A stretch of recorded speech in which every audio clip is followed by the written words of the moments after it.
Everyone welcome to IFS. तो dear aspirant, आज हम बात करने वाले हैं आईआईटी जैम एग्जाम के बारे में और गेट बी के एग्जाम।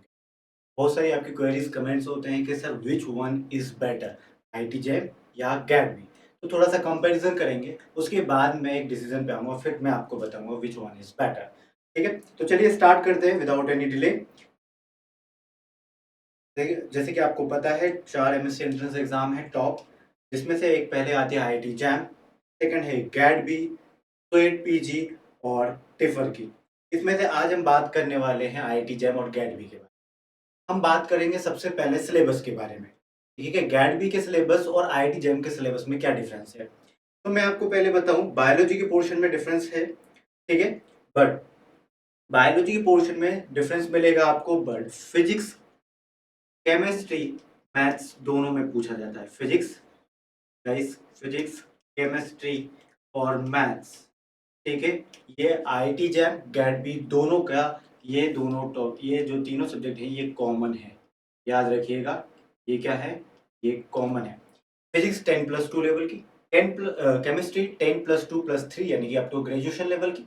और जो हम बात करें मैथ्स 10+2 लेवल का, यानी कि 12th लेवल के फिजिक्स और मैथ्स पूछा जाता है। और केमिस्ट्री जो है वो ग्रेजुएशन लेवल तक की पूछी जाती है। वही बात करें बायोलॉजी की, तो बायोलॉजी का आईआईटी जैम का सिलेबस ये रहा, जैसे कि मैंने आपके सामने यूनिट है यहाँ पर, आप देख पा रहे होंगे। ठीक है, तो पहले हम बात करेंगे in terms of syllabus, in term of stipend, और ऐसे एक-एक करके मैं पॉइंट आपके सामने डिस्कस करने वाला हूँ आज पूरे। ठीक है, बट आपको डिटेल्ड वीडियो चाहिए कि आईआईटी जैम और गेट बी एग्जाम की डिटेल्ड एक-एक वीडियो, तो इसी चैनल पर अपलोडेड है ऑलरेडी, आप वो देख सकते हैं। ठीक है, तो ये सिलेबस है, यहाँ पर एज इट इज आप सिलेबस मेंशन कर रखा है मैंने, आप पढ़ लीजिएगा सिलेबस का एक-एक टॉपिक। बायोलॉजी का है, ठीक है, जैसे कि मैंने आपको बताया। और गेट बी में है ना, आपको मैंने ये बताया कि section A, section B exam pattern भी हम देखेंगे, बट मैं एज पर सिलेबस बोल रहा हूँ कि फिजिक्स, केमिस्ट्री, मैथमेटिक्स और बायोलॉजी, ये आईआईटी जैम में भी पूछा जाता है और गेट बी में। बट बायोलॉजी डिफरेंस हो सकती है। ठीक है, बायोलॉजी के क्या है, यूनिट बायोलॉजी बहुत बड़ा है। ठीक है, उसमें से यूनिट डिफरेंट हो सकते हैं, वो आप एज पर GAT B, all about GAT B के वीडियो देखोगे तो वहाँ पर सिलेबस मिल जाएगा, या फिर आईएफएस ऑनलाइन पर सिलेबस मिल जाएगा आपको। तो सिलेबस बेसिस पे मैंने कुछ डिफरेंसेस होते हैं, but physics, chemistry, math, major difference मैं बताऊँ तो फिजिक्स, केमिस्ट्री, मैथ दोनों में पूछा जाता है और बायोलॉजी भी दोनों में पूछा जाता है, बट बायोलॉजी के सिलेबस में डिफरेंस नज़र ज़्यादा आ जाता है आपको as comparison to IIT JAM. ठीक है, इन टर्म्स ऑफ स्टाइपेंड की बात करें, यानी कि मंथली बेसिस पर कौन सी एग्ज़ाम आपको एमएससी के एडमिशन के दौरान पैसा देती है। तो वो है आपकी एग्ज़ाम। हम मैं बात करूँ तो आईआईटी जेम आपको कोई स्टाइपेंड अवेलेबल नहीं कर, no stipend amount for IIT JAM qualified aspirant. याद रखिएगा, आईआईटी जेम से कोई भी आपको स्टाइपेंड अमाउंट नहीं मिलता है, यानी कि मंथली बेसिस पे यदि आप एमएससी करते हो किसी आईआईटी से तो वहाँ पर नहीं मिलता। बट ध्यान रखिए, आईआईटी से बेस्ट इंस्टीट्यूट मिलते हैं, जैसे कि आईआईटीज़ तो खुद ही मिलता है। आईआईटी जेईई के एग्जाम क्वालिफाई करने से तो आईआईटीज़ है, एनआईटीज़, वो हम बात करेंगे कौन-कौन से इंस्टीट्यूट मिलते हैं। बट स्टाइपेंड की मैं बात करूँ तो स्टाइपेंड आईआईटी के एग्जाम क्वालि आईआईटी जेईई में एग्जाम क्वालिफाई करने, यानी कि Indian Institute of Technology Joint Admission Test for masters के एग्जाम क्वालिफाई करने पर कोई स्टाइपेंड अमाउंट नहीं है।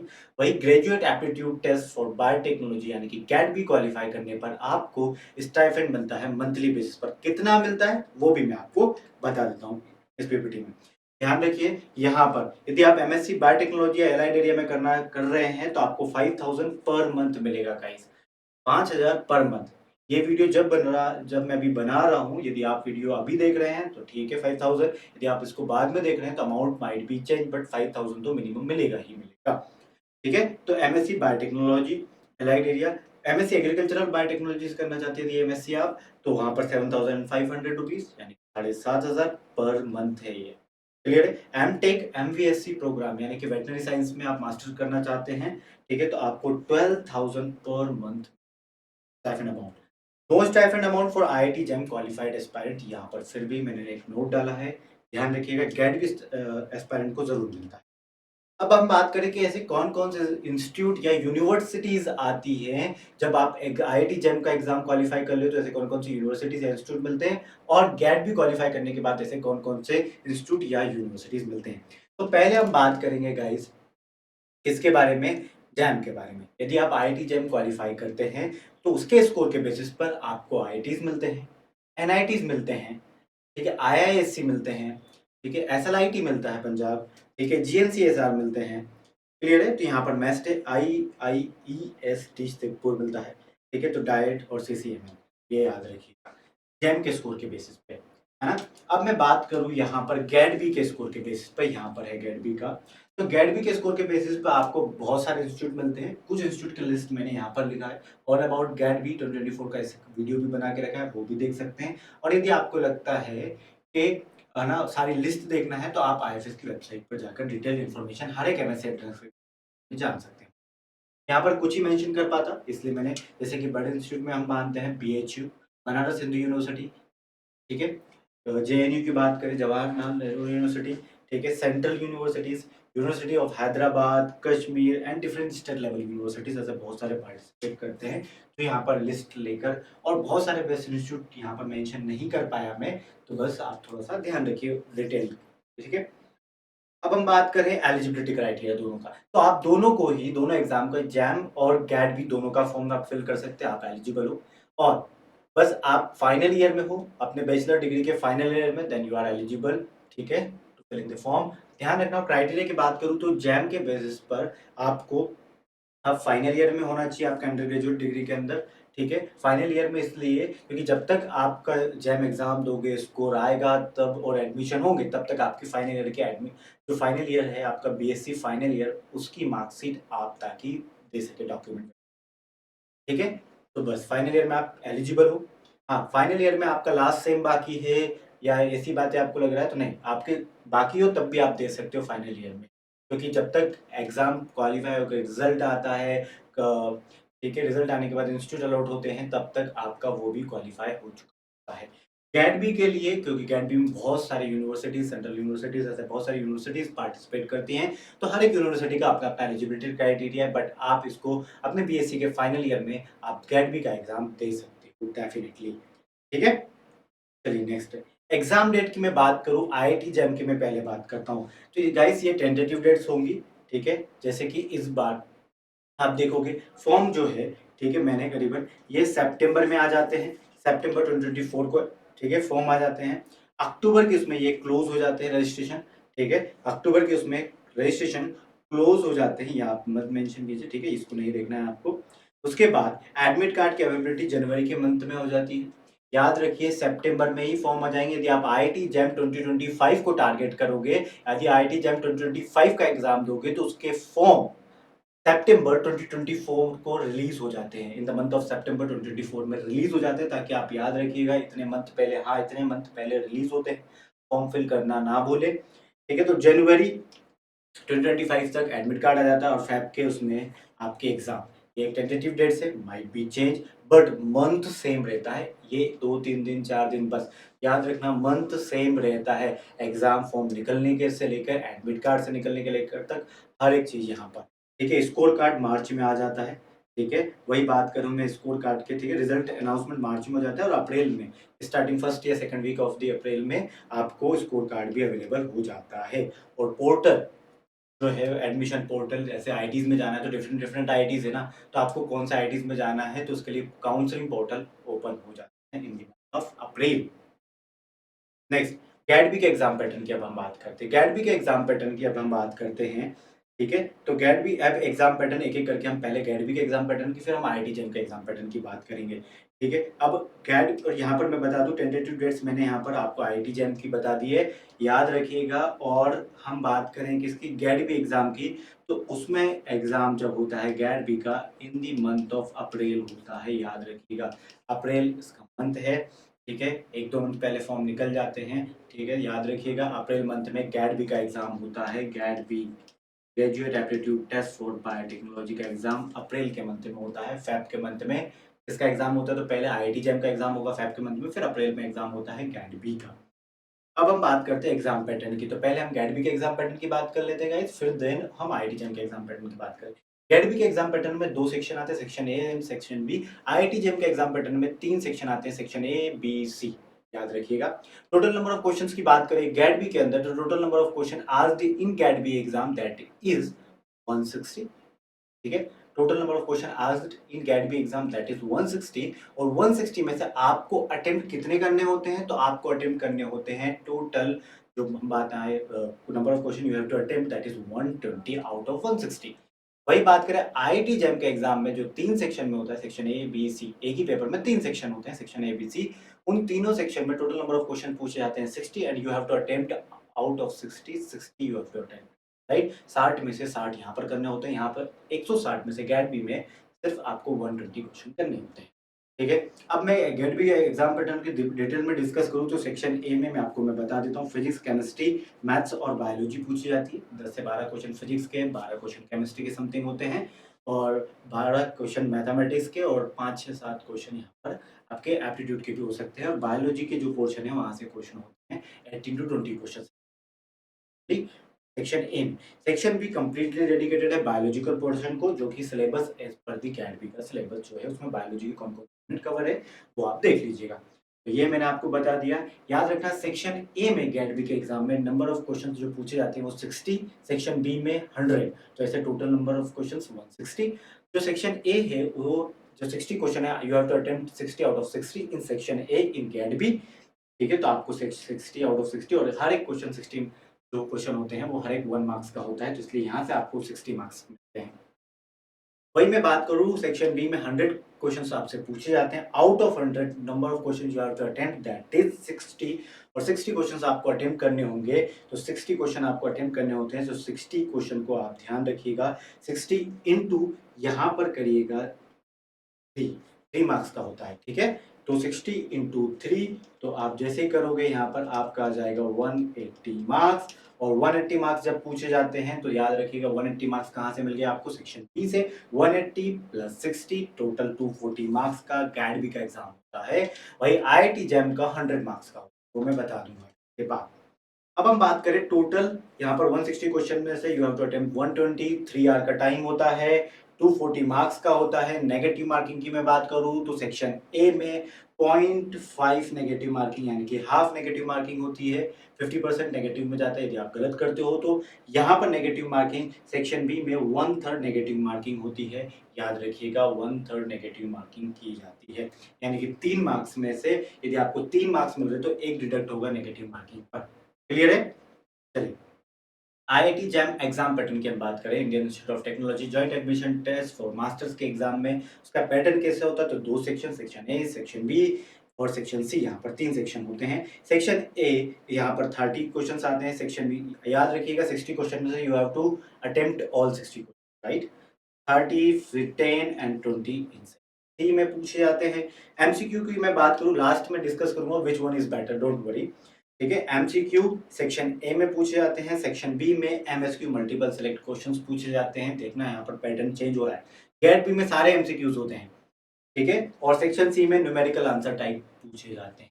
एमएसक्यू का मतलब एक से ज्यादा ऑप्शन सही हो सकते हैं। NAT numerical answer type question में क्या होगा, एक ही क्वेश्चन की 1 या 2 लाइन देकर रखी होगी और आपको सीधी वहां पर वैल्यू लिखना होगा, वहां पर कोई ऑप्शंस नहीं होते।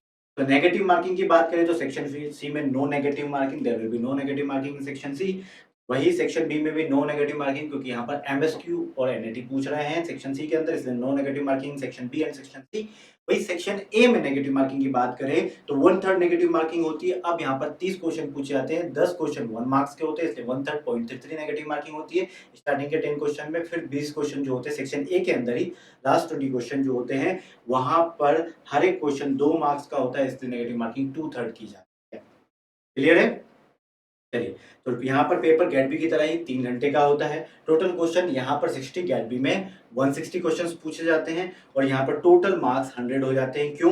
क्योंकि सेक्शन ए के अंदर आपने कितने मार्क्स कमाए, यहाँ पर आपने टोटल 20 इंटू 2 40 10 50 मार्क्स तो आपको यहाँ से मिल गए, ठीक है? 50 मार्क्स 10 इंटू 2 20 मार्क्स यहाँ से मिल गए टोटल सेक्शन ए से, 50 20 सेक्शन बी से और 20 इंटू इसमें 10 क्वेश्चन जो आते हैं वो 1 मार्क्स के और 10 क्वेश्चन जो हैं वो 20 मार्क्स के होते हैं, इसलिए यहाँ पर 30 क्वेश्चन हो गए। 10 इंटू 2 20, ठीक है? तो 20 10 30 ओवरऑल, 30 प्लस 20 50 और 50 100 मार्क्स मैंने आपको बता दिया है, ठीक है? कैसे पूछते हैं और कैसे मार्क्स मिलते हैं। अब हम बात करते हैं next in terms of stipend, तो मैंने आपको बता दिया है क्या होता है ना? स्टाइपेंड आपको सिर्फ यानी कि मंथली बेसिस पर पेमेंट आपको गैट बी के एग्जाम के थ्रू मिलता है और आईआईटी जब में कोई नहीं होता है। मोड ऑफ द एग्जामिनेशन बात करें, दोनों ही एग्जाम सीबीटी मोड में ली जाती है, यानी कि कंप्यूटर बेस्ड टेस्ट होता है। दोनों ही graduate aptitude test for biotechnology और आईटी जैम। बस बात ये है कि जो गैडबी का एग्जाम है वो आपका एनटीए कंडक्ट करवाता है। वही मैं बात करूँ, आईटी जैम का एग्जाम आईआईटीज कंडक्ट करवाते हैं। अब पिछली बार, इस बार 2024 का एग्जाम मद्रास ने कंडक्ट करवाया था। तो ऐसे हर साल आईआईटीज बदलते रहते हैं जो आईटी जैम का एग्जाम कंडक्ट करवाते हैं। नेक्स्ट मैं बात करूँ यहाँ पर एग्जाम लेवल की, तो गैडबी और आईआईटी जैम की हम बात कर रहे हैं। एग्जाम लेवल आप देख सकते हो, एग्जाम का लेवल आपने पढ़ाई अच्छे से की तो दोनों इजीली निकलते हैं। ठीक है, डिफिकल्ट नहीं होता, ऐसा नहीं, बट माइंड भी आपको फिजिक्स केमिस्ट्री मैथ्स दोनों में पूछा जाएगा। बट माइंड भी ये मैटर करता है एग्जाम पर, किस टाइमिंग में आप, किसी साल क्या होता है कि जैम का लेवल कम होता है और गैडबी का लेवल थोड़ा ज़्यादा होता है। किसी साल क्या होता है कि गैडबी का लेवल थोड़ा-सा हाई होता है और जैम का लेवल कम होता है, या फिर जैम का लेवल हाई रहता है और गैडबी का लेवल कम होता है। तो आप ऐसा नहीं कर सकते, ये डिपेंड करता है कि एग्ज़ाम का लेवल आपने कितनी पढ़ाई की। आपने, ठीक है, एज़ पर आप आईआईटी जैम के सिलेबस के बेसिस पे गए हो तो आपको जैम का एग्ज़ाम बहुत ईज़ी जाएगा और बहुत उसका लेवल आपको लो लगेगा एज़ कंपैरिज़न टू द गैडबी। बट आप गैडबी के सिलेबस के अकॉर्डिंगली गए तो आपको जो गैडबी का एग्ज़ाम है वो ईज़ी लगेगा as compare to the IIT JAM. But मैं आपको बताऊँ ऑन अ सीरियस नोट, तो यहाँ पर गैट बी के अंदर सिलेबस थोड़ा-सा ज़्यादा वास्ट भी मान सकते हो। जेम के स्कोर के बेसिस जेम के एग्ज़ामिनेशन के बेसिस पर जेम में ईज़ी क्वेश्चंस पूछते हैं, ठीक है? इतने क डिफ़िकल्ट क्वेश्चन नहीं होते हैं, बट यहाँ पर ऑप्शनल नहीं होता है पेपर, बल्कि ऑप्शनल पेपर कहाँ पर गैट बी के उसमें होता है ऑप्शनल, ठीक है? तो थोड़ा-सा ध्यान रखिएगा, तो वहाँ ऑप्शनल होने की वजह से, ठीक है, कट ऑफ हाई जाता है और यहाँ पर ऑप्शनल नहीं होने की वजह से कट ऑफ एज़ कंपैरिज़न माने तो मतलब थोड़ा-सा कम होता है, क्योंकि आपका आउट ऑफ 100 करीब कट ऑफ 40 गया था इस बार, 41 और 40 गया कट ऑफ आईआईटी जेम 2024 का। वही गैडबी का हम बात करें तो गैडबी का 127 128 गया है 2023 का 240 मार्क्स में से। ठीक है, तो ये थोड़ा-सा एग्ज़ाम लेवल वो डिपेंड करता है, वेरी करता है कि आपने किसको फ़ॉलो किया है, आईआईटी जैम की तरफ या फिर गैडबी की तरफ। ठीक है, तो थोड़ा-सा यहाँ पर आपको देखना पड़ेगा, इसलिए हम किसी एग्ज़ाम को ऐसा अभी मैं देख रहा हूँ, ठीक है, अभी मैं किसी एक एग्ज़ाम को टफ या किसी को डिफ़िकल्ट नहीं बताऊँगा यहाँ पर। क्यों? क्योंकि आपको सिलेबस देखकर आपने किस बेसिस पर पढ़ाई की है, वो आपको ईज़ी लगेगा यहाँ पर। ठीक है, मैं अपने मन से आपको मैं जो भी बता दूँगा, ठीक है, आप उसको मान लोगे और उसको अकॉर्डिंगली, कि सर ने बताया था कि ये एग्ज़ाम ईज़ी है तो मैं इस पर फ़ोकस करूँ। बल्कि आपकी बेस्ट स्टूडेंट दूसरे एग्ज़ाम में थी तो आप उसको फ़ोकस, ठीक है? दोनों ही आईआईटी जेईई, गेट भी दोनों ही बेस्ट यूनिवर्सिटीज़ आपको प्रोवाइड करती है, top notch universities, top notch institute आपको प्रोवाइड होते हैं, ये दोनों क्वालीफाई करने से। बट ध्यान रखिएगा, आईआईटी जेईई सिर्फ क्वालीफाई करने भर से आपको बेस्ट इंस्टीट्यूट नहीं मिलते हैं। ठीक है, आपको अच्छी रैंक, बहुत अच्छी रैंक से क्वालीफाई करना होता है, बल्कि गेट-बी में यूनिवर्सिटीज़ ज़्यादा हैं, बहुत ज़्यादा है। तो गेट-बी के उसमें स्कोप थोड़ा-सा ज़्यादा होता है, ठीक है, एज़ कंपैरिज़न टू आईआईटीज़, क्योंकि यहाँ पर आईआईटीज़, एनआईटीज़ मिलते हैं और कुछ आईआईएससी, और यहाँ पर बायोटेक्नोलॉजी यदि आप दे रहे हो तो थोड़ा-सा यहाँ पर आपको बहुत ज़्यादा रैंक में आना पड़ेगा, बहुत अच्छी रैंक पर, यानी कि यहाँ पर टॉप 100 के भी और अंदर ही आना पड़ेगा, टॉप 50 के अंदर आना पड़ेगा, तब जाके आपको कोई ना कोई आईआईटीज़ मिलता है। तो आपको थोड़ा-सा वो यहाँ पर देखना होता है, इसमें जेईई में। वहीं गेट-बी में ऐसा नहीं है, गेट-बी में बहुत सारे अच्छे इंस्टीट्यूट हैं और बहुत सारे इंस्टीट्यूट हैं। इसी वजह से आपको गेट-बी के स्कोर के बेसिस पे डेफिनिटली अच्छा, यदि आपने अच्छा स्कोर किया है, ठीक है, आप टॉप रैंकर भी नहीं हो बट अच्छा स्कोर किया है, तो आपको डेफिनिटली कोई ना कोई इंस्टीट्यूट या यूनिवर्सिटीज़ मिल जाएगी। ये बात, ठीक है? वही बात करें व्हिच वन इज़ बेटर, तो मैं आपको वैसे तो सब कुछ कंपैरिज़न बता चुका हूँ, व्हिच वन इज़ बेटर, ये डिपेंड करता है आप पे कि कौन-सी बेटर है। ध्यान रखना, गेट-बी एग्ज़ाम आपको बेस्ट इंस्टीट्यूट के साथ-साथ मंथली बेसिस पे स्टाइपेंड देती है। वहीं मैं बात करूँ आईआईटी जेईई, आपको मंथली बेसिस पे कोई स्टाइपेंड नहीं देती, बट बेस्ट इंस्टीट्यूट आपको प्रोवाइड करेगी। तो दोनों ही बेस्ट इंस्टीट्यूट प्रोवाइड करती है। गेट-बी के साथ एडिशनल में क्या मिलता है, पर मंथ आपको पैसा मिलेगा। सिलेबस की बात करूँ तो कॉम्प्लेक्स सिलेबस गेट-बी का थोड़ा-सा ज़्यादा है as comparison to IIT JEE, ठीक है? यहाँ पर आप ईज़िली ऐसी यूनिट है कि जो आप टारगेट कर सकते हो, बट मैं अब आईआईटी जेईई के बारे में बताऊँ तो यहाँ पर आपको टॉप रैंक में आना होता है। बहुत ही अच्छी रैंक में, तब जाके आपको आईआईटीज़ मिलते हैं, वरना आईआईटीज़ नहीं मिलते, क्योंकि जेईई आपका क्वालीफाई हो जाने भर से आईआईटी में एडमिशन की गारंटी जेईई खुद भी नहीं देता, ठीक है? तो ये बात ध्यान रखना है। बट गेट-बी में ये फ़ायदा है, जब आप एग्ज़ाम दोगे और आपने अच्छे अच्छे मार्क्स से क्वालीफाई किया तो आपको डेफ़िनेटली इसमें, क्योंकि बहुत सारी यूनिवर्सिटीज़ और इंस्टीट्यूट रहते हैं, गेट-बी का स्कोर एक्सेप्ट करते हैं, आप वो उसमें जा सकते हो। ठीक है। बट ऐसा नहीं है कि आप दोनों को टारगेट नहीं कर सकते, आप दोनों को टारगेट कर सकते हो गाइस, और दोनों के फॉर्म भरना चाहिए मेरे हिसाब से, ठीक है। और बहुत सारे एस्पायरेंट आईएफएस जो पढ़े उन्होंने फॉर्म फिल भी किया और दोनों ही क्वालिफाई, ठीक है। तो मैंने आपको दोनों के प्रोन्स एंड कॉन्स बता दिए, एक तरह से दोनों ही बेस्ट है वैसे, बट आपको मैंने तरीका बता दिया। आपको क्या लगता है इस वीडियो के नीचे कमेंट बॉक्स में ज़रूर बताइए कि विच वन इज़ बेटर। मैंने तो आपको बताया है तरीका, ये आपको डिसाइड करना है गाइस। मैं अपने एंड से बोलूँगा तो मुझे जो नहीं आएगा तो मैं उसकी तरफ बायस्ड हो सकता हूँ। आपको आप अपने अकॉर्डिंगली सिलेबस दोनों के बारे में जानो कि दोनों को पेपर क्या आता है, ठीक है, उसमें सिलेबस क्या है, हर एक चीज़। और ये सब कहीं और नहीं जाना, आपको आईएफएस के ऐप पे जाना, वहाँ फ्री ऑफ कॉस्ट मिलेगा आपको। सिंपल सा आईएफएस ऑनलाइन टाइप करना है और आपको मिल जाएगा। बाकी पूरा कंपैरिज़न मैंने आपको इस वीडियो के अंदर बता दिया है। ठीक है गाइज़? और मैं बात करूँ, यदि आपको लगता है कि प्राइम क्लासेस हमें दोनों की क्लासेस अटेंड करना चाहिए, तो आप हमारे ऐप लाइव या फिर आप हमारे रिकॉर्डेड कोर्स ले सकते हैं, रिकॉर्डेड लेक्चर। ठीक है? ऐप लाइव में आते हैं तो हम आपको लाइव पढ़ाते हैं, उसके साथ-साथ रिकॉर्डेड फॉर्म में वो वीडियो देते हैं, उसके साथ-साथ हम आपको नोट्स देते हैं। ठीक है? उसके साथ फोर्थ है डीपीपी देते हैं, डेली प्रैक्टिस पेपर, ताकि आपने जो लेक्चर पढ़ा उससे रिलेटेड 10 क्वेश्चन्स आप लगा पाओ। ठीक है? तो ये डेली बेसिस पर, ठीक है? प्रैक्टिस क्वेश्चंस हम देते हैं आपको, टीचर हैंडआउट यहाँ पर मिलते हैं, प्रीवियस ईयर क्वेश्चंस आपको मिलते हैं, पेपर एनालिसिस यानी कि कई सालों से गैडबी के अंदर किस यूनिट के किस टॉपिक से नंबर ऑफ क्वेश्चंस पूछे गए हैं, ताकि आप उस टॉपिक को ज़्यादा टाइम दे सके प्रायोरिटी पर और उस टॉपिक्स को पढ़ सके। इसलिए तो यहाँ पर ये है। वही आईआईटी जैम में आप बात करोगे तो आईआईटी जैम का भी पेपर एनालिसिस हमारे पास अवेलेबल है हमारे ऐप पर, आईएफएस ऑनलाइन, या फिर आप इस क्यूआर कोड से हमारा ऐप या फिर आईएफएस ऑनलाइन वेबसाइट विजिट करके देखिए, टोटली फ्री ऑफ कॉस्ट। हर एक एमएससी एंट्रेंस एग्जाम, हर एक पीएचडी एंट्रेंस एग्जाम वहां पर मिलती है। वहां पर ये सारी चीजें जो आपको कई महीनों में ढूंढने पर मिलती है वहां पर मिल जाएगी। प्रीवियस ईयर क्वेश्चन पेपर किस टाइप से पूछा जाता है, हर एक डिटेल्ड इंफॉर्मेशन आईएफएस ऑनलाइन पर मिलती है। ठीक है ना? और मेरी बात मत मानिए, जाके देखिए सीधा। ठीक है? चलिए एवरीवन, तो यहाँ पर ये और हमारा ये रैंक, ठीक है, all India rank different different exam में आईआईटीज में, ठीक है, आईआईटी जैम के एग्जाम पर जो हुआ था उसमें टॉप रैंकर्स हैं, गैट बी के एग्जाम में, स्वेट पीजी के में और गेट के एग्जाम में, तो ये सारे टॉप रैंकर्स हैं हमारे इंस्टीट्यूट से। ठीक है? और बहुत सारे रिजल्ट आप हमारी वेबसाइट पर देख सकते हैं, इस पीपीटी में इतना नहीं ला सकता इसलिए थोड़ा कम रिजल्ट है यहाँ पर, बट टॉप रैंकर्स जरूर हैं। ठीक है? तो और सारा चीज़ें आपको हमारी वेबसाइट पर मिल जाएगी। ठीक है? तो थैंक यू सो मच। और बाकी सारी के लिए मैंने आपको बता दिया, आईएफएस ऑनलाइन या फिर आईएफएस का ऐप हमारा। Thank you so much. ठीक है एवरीवन, और आपने चैनल को सब्सक्राइब नहीं कर रखा हो तो please subscribe our YouTube channel और बेल आइकन ज़रूर प्रेस कर दीजिएगा। ऐसे मोर टॉपिक्स का, ठीक है, किसी भी टॉपिक्स पर, किसी भी लगता है आपको कि ऐसा एक टॉपिक चल रहा है सर, उस पर वीडियो बनाना चाहिए, तो इसी वीडियो के नीचे कमेंट बॉक्स में ज़रूर मेंशन कीजिए और I will make video on that as well. Till then bye bye, take care, ध्यान रखिए अपना, बाय बाय।